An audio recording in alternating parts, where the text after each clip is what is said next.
नमस्कार, बहुत स्वागत है आप सभी का। मैं हूं आपके साथ नैना यादव, लेकर हाजिर हूं हमारा खास शो पूछता है इंडिया। आज हम बात करेंगे अमेरिका की, उस अमेरिका की जहां पर बसना दुनिया भर के लोगों का सपना होता था, जिसकी सेना दुनिया भर में अजेय मानी जाती थी, जिसके राष्ट्रपति का हर आदेश दुनिया अध्यादेश मानकर पालन करती थी, जिसके हाईटेक हथियार किसी भी जंग का रुख पलटने में सक्षम माने जाते थे। लेकिन आज वही अमेरिका बेबस नजर आता है, उसकी कोई भी सुन ही नहीं रहा। यह कहा जाए कि जो सुपर पावर का तमगा ताज लेकर चलते थे, वो सुपर पावर का तमगा पीछे जा चुका है और अब दुनिया कह रही है काहे का सुपर पावर। करेंगे चर्चा, बताएंगे आखिर ऐसे हाल क्यों बनते जा रहे हैं अमेरिका। और आइए बात कर लेते हैं अमेरिका की बेनूर दास्तां की, जिस अमेरिका का दुनिया भर में एक छत्र राज चलता था। आज बड़ी महाशक्तियों से लेकर छोटे छोटे मुल्क उसे चिढ़ा रखे हैं, उसे ठेंगा दिखा रखे हैं।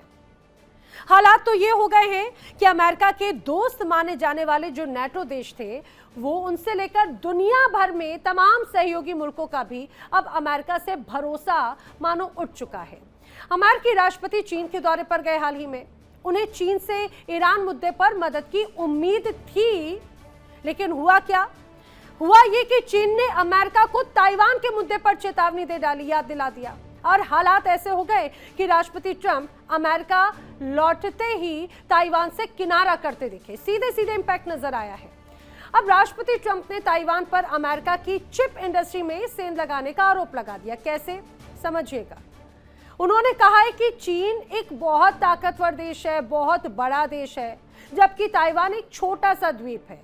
वो चीन से 59 मील दूर है और हमसे 9500 मील दूर है। ट्रंप ने साफ साफ संकेत दिए कि वो फिलहाल ताइवान की आजादी का समर्थन करने या उसे हथियारों की सप्लाई तेज करने के मूड में नजर नहीं है। उधर ईरान की बात ले लीजिए। ईरान को झुकाने की कोशिश करते करते डोनाल्ड ट्रंप के सारे पैंतरे फेल होते हुए नजर आते हैं। अमेरिका के समझौतों के ड्राफ्ट को ईरान ने नामंजूर कर दिया।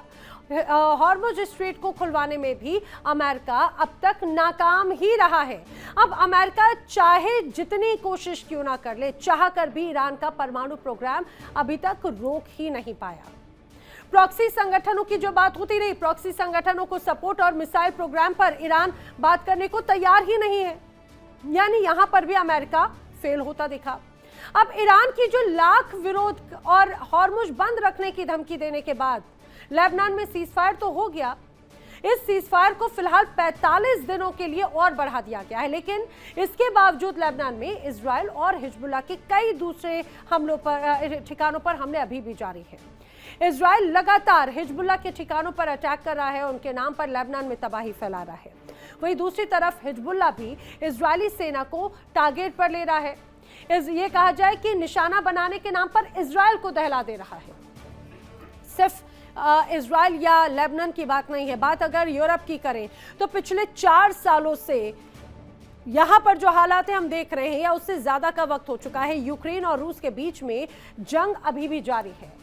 ट्रंप के शांति प्रस्ताव को यूक्रेन नकार चुका है, जबकि रूस भी अमेरिका की बात को बहुत ज्यादा गंभीरता से लेता फिलहाल नजर नहीं आता। अब अमेरिका के हथियारों की बात करें तो उसके हथियारों की सप्लाई बंद करने समेत तमाम किसी भी धमकी का यूक्रेन पर कोई असर अभी तक पड़ा ही नहीं है। यानी साफ है, राष्ट्रपति डोनाल्ड ट्रंप भले ही दुनिया में शांति लाने की बात कर रहे हो, मिस्टर पीस बनने की कोशिश कर रहे हो, नोबेल पीस प्राइज पर दावा ठोक रहे हो, लेकिन सच ये भी है कि फिलहाल उन्हें कोई भी गंभीरता से ले नहीं रहा। और ईरान से युद्ध के बाद तो अमेरिका को ये कहा जाए कि अब इस बात का शायद इल्म भी होने लगा है कि कहीं ना कहीं गड़बड़ कर दी, क्योंकि अब अमेरिका की हालत बहुत ज़्यादा खराब हो गई है। करेंगे चर्चा, खास मेहमानों का पैनल भी मेरे साथ में कनेक्ट होगा। लेकिन सवाल ये, क्या जंग में हुए नुकसान के कारण यूएस अब धाक जमाने लायक भी नहीं बचा? क्या बीजिंग दौरे के दौरान ही शी जिनपिंग ने ट्रंप को उनके कमजोर होने का एहसास भी करा दिया? क्या कल तक अपनी शर्तों पर काम कराने वाले अमेरिका अब अपनी बात को ठीक से रख पाने में भी सक्षम नहीं है? क्या है वजह? करेंगे चर्चा। मेहमान मेरे साथ में जो कनेक्ट हो रहे हैं जल्दी से आपको मिलवा देती हूँ। रक्षा विशेषज्ञ रिटायर्ड कर्नल संजीत सिरोही जी मेरे साथ में कनेक्ट हो रहे हैं। रक्षा विशेषज्ञ लेफ्टिनेंट कर्नल हिमांशी सिंह जी भी मेरे साथ में कनेक्ट हो रही हैं। रक्षा विशेषज्ञ रिटायर्ड कैप्टन श्याम कुमार सिंह जी भी मेरे साथ में कनेक्ट हो रहे हैं। निपुण आलम बायन जी विदेश मामलों के जानकार भी मेरे साथ में कनेक्टेड हैं। आप सभी का इस चर्चा में बहुत स्वागत है। जिस तरह के अभी हालात नजर आ रहे हैं, संजीत सिरोही जी आपसे शुरुआत करते हुए ये कहा जाए कि जिस तरह से मिस्टर पीस की बात हो या सुपर पावर की बात हो, क्या वो सुपर पावर का तमगा अमेरिका खो चुका है? क्योंकि दुनिया के कई देश कह रहे हैं काहे का सुपर पावर। नैना जी, पहले तो आपका बहुत बहुत धन्यवाद। आपने जो अपने चैनल पे मुझे आमंत्रित किया और खास मुद्दों पे बात करने के लिए। देखिए, जब से डोनाल्ड ट्रंप साहब आए हैं, वो इलेक्शन इसलिए जीत गए थे कि उन्होंने कहा था कि मेक अमेरिका ग्रेट अगेन। तो इसका मतलब अमेरिका ग्रेट नहीं था, तभी तो वो ग्रेट बनाना चाहते हैं उसको दोबारा। तो ये वहां से शुरुआत होती है अमेरिका की, जो एक्सेप्टेंस है कि अमेरिका जो है नीचे की तरफ जा रहा है। और वही बात हमने जो है वहां पे भी देखी।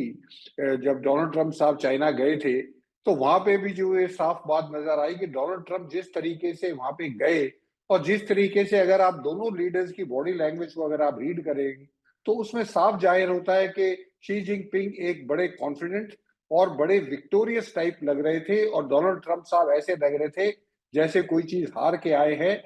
और दोनों के, अगर आप जो अभी आपने जो पिक फोटो दिखाई थी जिसमें दोनों हाथ मिला रहे हैं, अगर आप देखेंगे बॉडी लैंग्वेज के मुताबिक, जो शी जिनपिंग का जो हाथ था वो ऊपर था और डोनाल्ड ट्रंप साहब का हाथ नीचे था।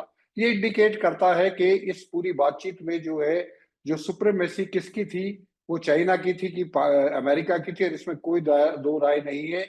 ये 2 दिन की वार्ता और 2 दिन की विजिट से साफ जाहिर होता है कि डोनाल्ड ट्रंप साहब वहां पे ऐसे गए थे जैसे क्लासरूम में बच्चा टीचर के सामने जाता है। जी। और मेरे को लगता है कि डोनाल्ड ट्रंप शायद 2 ही आदमी हैं दुनिया के वर्ल्ड लीडर्स हैं जिनके सामने थोड़ा घबरा के या डर के रहते हैं। वो है जो है रशिया के प्रेसिडेंट पुतिन साहब और चाइना के प्रेसिडेंट शी जिनपिंग। ये 2 लीडर्स हैं। बाकी लीडर्स के साथ अगर आप इनकी फोटो सेशन देखें, इनकी वीडियोस देखें, तो उसमें जो उनका मजाक उड़ाते हैं, कभी उनके कंधों पे हाथ रखते हैं, कभी उनको कुछ बोलते हैं, कभी उनको गाली गलौज करते हैं, तो वो सब चीजें, डोनाल्ड ट्रंप साहब इज ए बिग बुली। लेकिन बुली की सबसे बड़ी प्रॉब्लम ये होती है कि जब उसके सामने उसको कोई ज्यादा ताकतवर लगता है तो वो बहुत टिमिड बन जाता है, बहुत अपने आप को कमजोर दिखाता है। बिल्कुल। तो ये सब चीजें देखें। और ईरान की जो लड़ाई है, या ईरान की जो, मैं कहूंगा ईरान में जिस तरीके से अमेरिका की जो ऑब्जेक्टिव उनके थे, अगर थे भी कोई, वो हासिल नहीं हुए। स्टेट ऑफ हॉर्मुज को खोलने में डोनाल्ड ट्रंप साहब नाकाम रहे हैं। तो मुझे लगता है डोनाल्ड ट्रंप का जो है जिंदगी का या अमेरिका का एक टिपिंग पॉइंट था, जिसकी वजह से अब अमेरिका का डिक्लाइन शुरू हो गया है और चाइना का जो राइज शुरू हो गया है। और आपने जो शी जिनपिंग की जो स्पीच थी, उसमें भी उन्होंने साफ जाहिर किया था कि जो है अमेरिका और अगर चाइना को इकट्ठे चलना है तो ताइवान को इश्यू को भूलना पड़ेगा। तो अमेरिका का फोकस ईरान के ऊपर था, जबकि चाइना ने ईरान के ऊपर इतनी तवज्जो नहीं दी। सिर्फ 2 उन्होंने स्टेटमेंट दी कि ईरान के पास न्यूक्लियर वेपन नहीं होनी चाहिए और स्टेट ऑफ हॉर्मुज खुलनी चाहिए। ये तो हर वर्ल्ड लीडर कहता है, इसमें कोई नई चीज, कोई कमिटमेंट नहीं आया चाइना की तरफ से। वेयर चाइना ने ये क्लियर कर दिया कि जो ताइवान का इशू है, that is non negotiable, that is totally inflexible.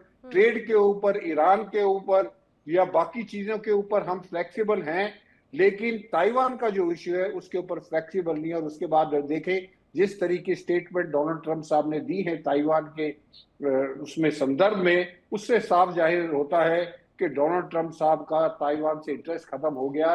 और उन्होंने खुद एक्सेप्ट किया है कि ताइवान जो है अमेरिका से 9,500 किलोमीटर है, जबकि चाइना से सिर्फ 59 किलोमीटर है। यही तो एक बड़ी बात हो जाती है। देखिए, यही तो एक बड़ी बात हो जाती है कि धीरे धीरे किस तरह से चीजें बदलती चली गई हैं।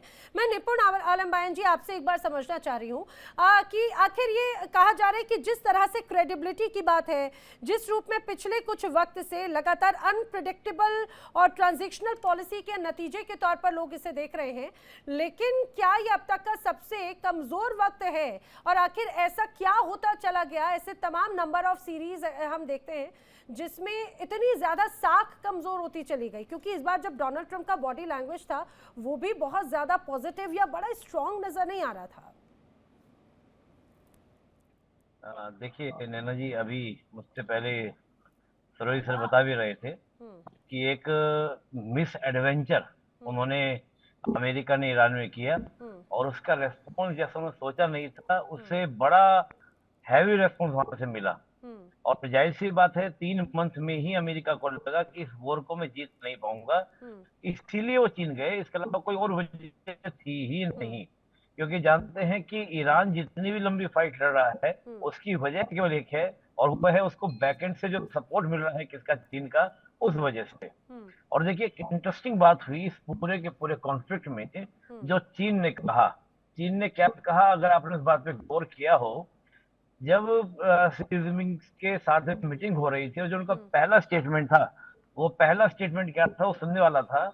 उन्होंने कहा कि क्या अमेरिका और चीन थ्योरी डायरस ट्रैप से बाहर निकल पाएंगे या उस ट्रैप में फंसेंगे। फर्स्ट सेंटेंस था। अब इस फर्स्ट सेंटेंस का मायना देखिए, ये थ्योरी है इंटरनेशनल रिलेशंस की, जिसका मायना ये है कि एक उभरती हुई शक्ति और एक स्थापित शक्ति दोनों में वोट तय करेगा कि कौन वर्ल्ड को लीड करेगा। तो यहाँ जिनपिंग ये कह रहे थे कि क्या अमेरिका इस ट्रैप से बाहर निकलकर स्वीकार कर लेगा कि China is a global power और हम एक जूनियर हैं। ये कुछ वैसी बात थी जैसे सेकेंड वर्ल्ड वॉर के बाद ब्रिटेन ने स्वीकार कर लिया था कि अमेरिका बॉस है और हम उसके अलाइन होकर चलेंगे, उसके सपोर्ट में चलेंगे। तो जिनपिंग ये कह रहे थे कि तुम फाइट करना चाहोगे इस थ्योरी को मानते हुए, या फिर यूके की तरह बैकएंड में आकर मेरे पीछे लगोगे, ये आपको तय करना है। ये स्पष्ट रूप से पहला उनका स्टेटमेंट। हर चीज का तोड़ हमेशा डोनाल्ड ट्रंप या अमेरिका अपने साथ में लेकर चलता है, लेकिन इस बार खासतौर से डोनाल्ड ट्रंप या अमेरिका की अगर बात करें ओवरऑल, तो वो दबने वालों में से नजर नहीं आते। ऐसा क्या हो गया कि ताइवान वाले मसले पर यू टर्न या इतना सॉफ्ट कॉर्नर रखने लगे हैं वो? ताइवान को लेकर तो अमेरिका पहले से कंफ्यूज रहा है। आप देखिए 1970 में आप सोचिए, जब उसने आरओसी का साथ छोड़ा और पीआरसी का हाथ पकड़ा, हेनरी किसिंजर उस समय हुआ करते थे, जिन्होंने चाइना की और अमेरिका की दोस्ती कराई थी, तभी ही अमेरिका ने वन चाइना पॉलिसी को एडॉप्ट कर लिया था। वो तो बाद में उसको महसूस हुआ कि मुझसे मिस्टेक हो गई, मुझसे गलती हो गई। देखिए इंडिया डेली 24/7 अब आपके स्मार्ट टीवी पर। इंडिया डेली मौजूद है सभी डिजिटल प्लेटफॉर्म पर लाइव और लगातार। इंडिया डेली 24/7 हर दिन राष्ट्र को समर्पित।